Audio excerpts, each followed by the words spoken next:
Assalamualaikum warahmatullahi wabarakatuh. Perkenalkan, nama saya Yusina Miftahul Bararatin. Di sini saya akan mempresentasikan tentang perilaku organisasi bab 2, yaitu keragaman dalam berorganisasi. Karakteristik demografi tenaga kerja Amerika Serikat. Pada tahun 1976 terjadi kesenjangan pekerja ras kulit putih Amerika Serikat. Selain itu juga dengan gender wanita. Namun perubahan itu sudah tidak terjadi lagi dibandingkan pada tahun 1976. Sekarang perbedaan gender sudah teratasi. Meskipun begitu, perbedaan upah di antara jenis kelamin dan kelompok ras dan etnis tetap ada. Sebuah survei komunitas manajemen sumber daya manusia menunjukkan beberapa pertimbangan dan peluang utama pemberi kerja pada tenaga kerja Amerika Serikat.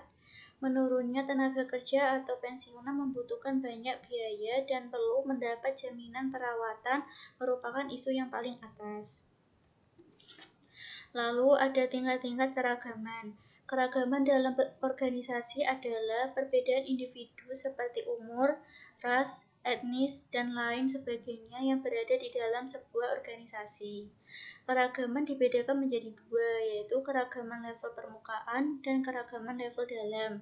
Keragaman level permukaan, perbedaan dalam karakteristik yang mudah dinilai seperti jenis kelamin, ras, etnis, umur, kecacatan. Hal-hal tersebut tidak selalu merefleksikan bagaimana cara orang berpikir. Keragaman level dalam merupakan perbedaan dalam nilai-nilai, kepribadian, dan preferensi kerja yang menjadi lebih penting secara progresif dalam menentukan kesamaan seiring semakin mengenal orang lain dengan baik.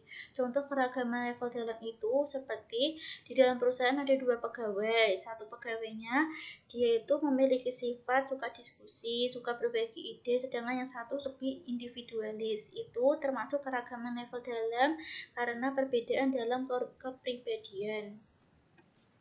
Lalu ada diskriminasi. Mendiskriminasi berarti memperhatikan perbedaan hal satu dengan lainnya yang sebenarnya tidak selalu buruk. Memperhatikan apakah seorang lebih memenuhi syarat merupakan hal penting dalam pengambilan keputusan untuk menerimanya sebagai pegawai. Dengan kata lain, diskriminasi adalah kejadian yang bisa dijumpai dalam kehidupan masyarakat. Ini disebabkan kecenderungan sikap manusia yang lebih suka membeda-bedakan yang lainnya. Lalu ada karakteristik biografis. Pertama, umur. Hubungan antara umur dan kinerja. Pekerja tua memiliki kelebihan di antaranya dalam pengalaman, penilaian, etika kerja yang baik, dan komitmen terhadap kualitas. Namun, pekerja tua juga memiliki kekurangan, yaitu kurang fleksibel dan sulit menerima teknologi baru. Efek terhadap perputaran kerja, absen, produktivitas, dan kepuasan. Perputaran kerja, semakin kecil perputaran kerja. Kedua, absensi. Masalah psikolog atau kesehatan harian tidak lebih banyak dibandingkan dengan pekerja lebih muda. Produktivitas, umur dan kinerja tidak berhubungan. Kepuasan, lebih puas. Efek diskriminasi terhadap individu berdasarkan umur. Semakin diskriminasi, umur diasosiasikan dengan level komitmen yang lebih rendah. Komitmen yang rendah akan mengakibatkan kinerja menurun. Lalu ada jenis kelamin. Studi meta-analisis terbaru atas kinerja menentukan bahwa wanita meraih skor yang sedikit lebih tinggi dalam ukuran kinerja.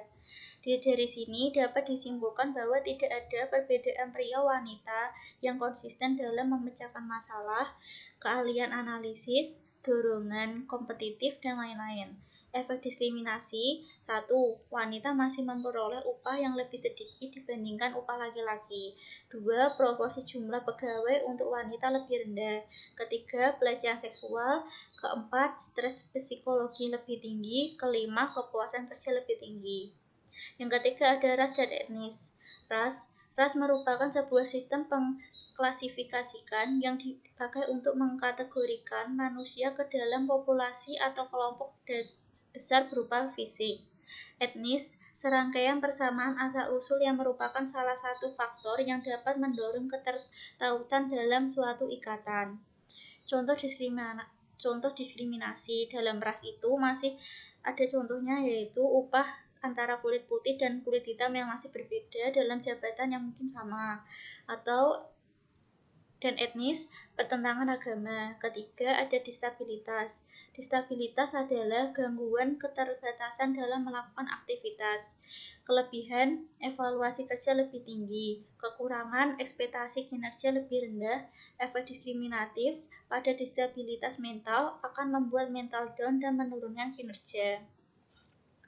Lalu ada karakteristik biografi lainnya. Pertama, masa kerja. Semakin lama seseorang dalam suatu pekerjaan, maka semakin kecil kemungkinan untuk keluar. Bukti mengidentifikasikan masa kerja dan kepuasan kerja berhubungan positif. Faktanya, saat umur dan masa kerja diperlakukan terpisah, masa kerja tampak sebagai sebuah alat prediksi kepuasan kerja yang lebih konsisten dan sosial dan stabil. Misalnya kayak kita tuh udah kerja di perusahaan itu lama banget. Artinya kita kan kayak punya kualitas yang bagus, jadi kita tidak akan dikeluarkan atau mengurangkan diri secara cepat. Lalu agama. Pemikiran yang berbeda dan berbagai agama mengakibatkan diskriminasi paling besar di tenaga kerja. Ketiga, orientasi seksual dan identitas gender. Orientasi seksual adalah ketertarikan emosional, seksual, dan romantisme yang didasarkan seorang individu terhadap individu lainnya. Identitas gender adalah sebagai cara seorang untuk melihat dirinya sebagai wanita, laki-laki, ataupun sebagai transgender. Oleh karena itu, orientasi seksual dan identitas gender tetap menjadi perbedaan individu yang menerima perlakuan sangat berbeda menurut hukum kita dan diterima cukup berbeda dalam organisasi. Keempat, ada identitas budaya.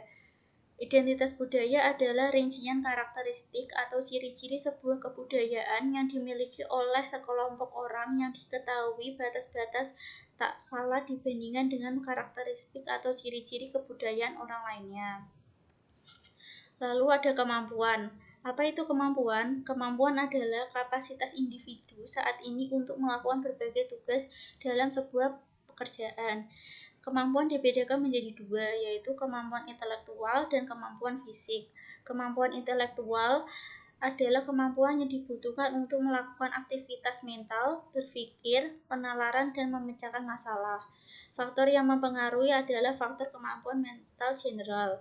Kemampuan fisik, kemampuan untuk melakukan tugas yang stamina, ketangkasan, kekuatan yang sama. Lalu ada mengimplementasikan strategi manajemen keragaman. Manajemen keragaman adalah proses membuat setiap orang lebih sadar dan sensitif pada kebutuhan dan perbedaan yang lain. Menarik, memilih, mengembangkan, dan mempertahankan pekerja yang beragam. Kemampuan seorang manajer dalam mengelola SDM pegawai dengan memilih, mengembangkan, dan mempertahankan pekerja beragam. Lalu ada keragaman dalam kelompok. Keragaman dalam kelompok bisa menjadi hal buruk dan hal baik. Dalam hal ini, manajer harus bisa memanfaatkan keragaman untuk mencapai tujuan dan visi pada kelompok organisasi. Lalu ada program keragaman efektif. Memanfaatkan keragaman untuk mencapai kinerja yang produktif sehingga mencapai target yang melebihi target yang diinginkan. Para peneliti juga berpendapat bahwa pengalaman keragaman lebih mungkin berujung pada adaptasi dari semua pihak apabila 1.